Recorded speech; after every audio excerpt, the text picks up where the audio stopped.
the Chinese Communist Party has silenced its citizens who have tried to reveal the true nature of the CCP virus. Beijing's handling of the pandemic has put the regime's lack of transparency to the forefront. I'd say, the CCP's efforts to cover up bad news, to downplay bad news, that happens almost on a daily basis. Medical ethics group Doctors Against Forced Organ Harvesting released a report this week outlining Beijing's pattern of deception to deny, hide, propagate disinformation, then capitalise on the gains. They say the regime's cover-up of the virus follows this pattern. History has repeated itself with the cover-up of COVID-19. This is not the first time that we have seen a systematic cover-up of medical tragedies in China. In 2019, an International People's Tribunal in London, chaired by former UN war crimes prosecutor Sir Geoffrey Nice, unanimously concluded that forced organ harvesting has happened in China on a substantial scale and still continues. They found the main victims were practitioners of Falun Gong, a spiritual discipline suppressed in China. The CCP was invited to give evidence at the tribunal several times but did not respond. The only response, the only sort of official response, was from the World Health Organization, which doesn't even look at this issue. And they basically came back with a bunch of warmed over Beijing arguments about why this wasn't true. And there are no signs that forced organ harvesting in China has shut down during the pandemic. Media reports from March show Chinese doctors boasting about a successful double lung transplant. The unusually short wait time indicates that someone was likely killed for those organs. But there is a growing chorus of politicians in the UK wanting a review on UK-China relations. Human rights advocate Benedict Rogers has been calling for a rethink for years.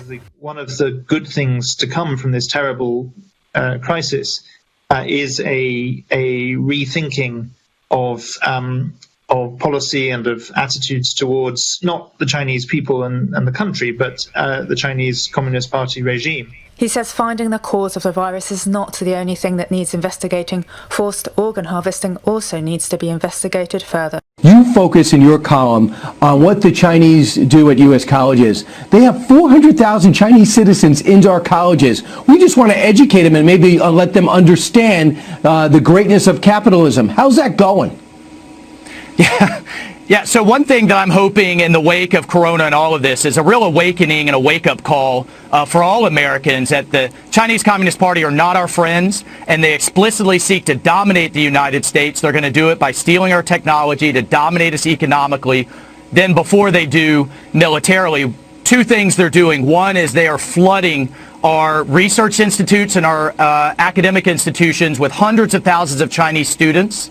These, I want to be clear, these are not bad kids, but under Chinese law, they have to vacuum up everything they're asked about by the Chinese Communist Party, and it goes right to their military. Robotics, nanotechnology, advanced materials, artificial intelligence, and on and on.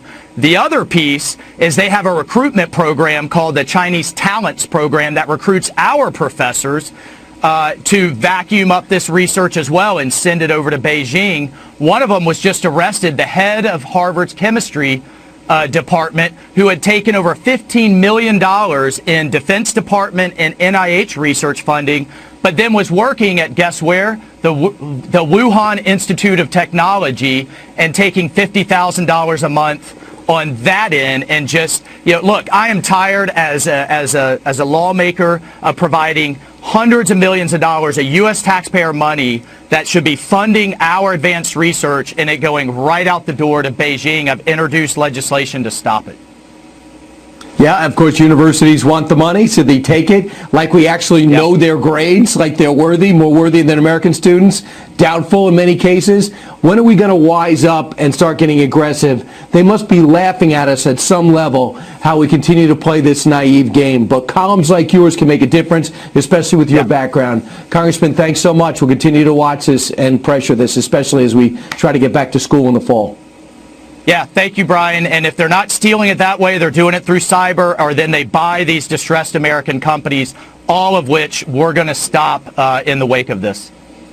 Republicans have launched a new task force to look at the Chinese government's role and potential culpability in the spread of coronavirus beyond China's borders back in December. Joining me now is a member of that newly formed brand new task force, Florida Congressman Michael Waltz. Congressman, thanks so much for your time today. We really appreciate it. Yeah, thanks, Julian. Thanks for covering this. So as I understand it, this new task force is looking a little backwards, looking at what China's government knew when they knew it, and then it's also looking a little forwards, how to hold the Chinese government potentially accountable. Is that right?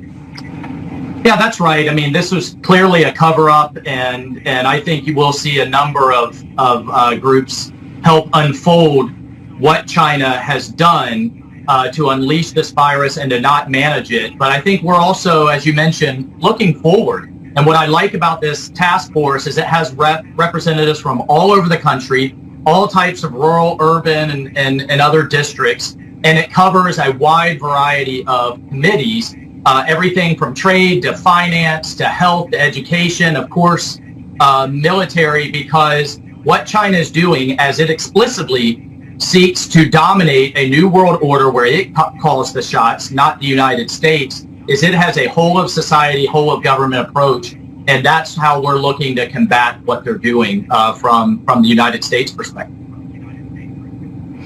One thing the task force doesn't have, though, is Democrats. And we've seen reports this week that Speaker Pelosi originally was going to join up with you guys. It was going to be a bipartisan task force, but she later reneged. Tell us about what went wrong. Well, I don't know why she reneged, but this has been these negotiations have been ongoing from some time. I think Democrats absolutely should be involved. This is a national security issue. In fact, I think this will be the national security issue, much like how we had to face the Soviet Union for most of the 20th century. This will be the case for the 21st century. This shouldn't be about politics, but I think two things are at play here. Number one, presidential election year.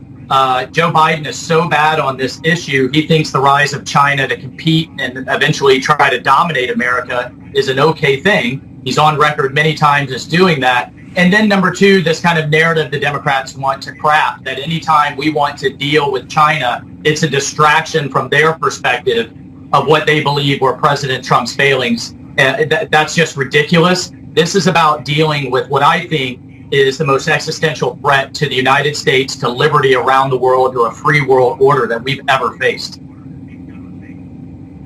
So is the task force, I guess this is really a two-part question for you.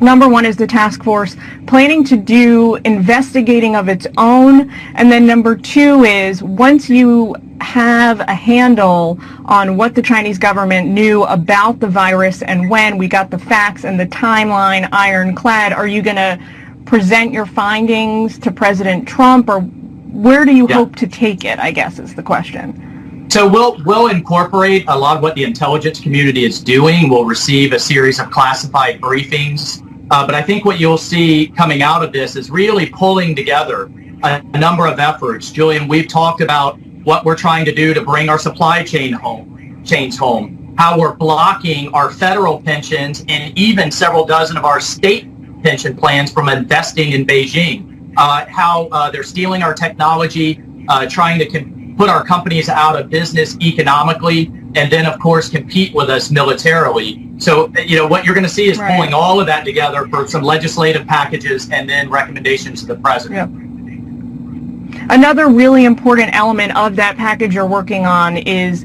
seeking to hold the Chinese Communist Party responsible for what you're calling infiltration of U.S. universities. Tell us about the Chinese efforts on that front.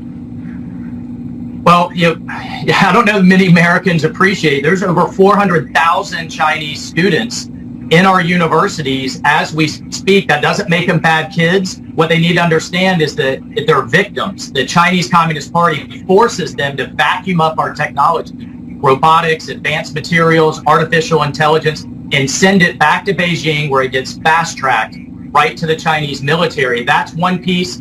The other piece is they're actually recruiting American professors through what they call China's Talents Program. These professors are taking hundreds of billions of dollars into their institutions in taxpayer-funded research funding and these advanced technologies, and then going and moonlighting over in Beijing's universities, including the Wuhan Institute of Technology. My legislation seeks to stop both. We cannot, look, China is looking to dominate us technologically, then economically, and then eventually militarily. It's in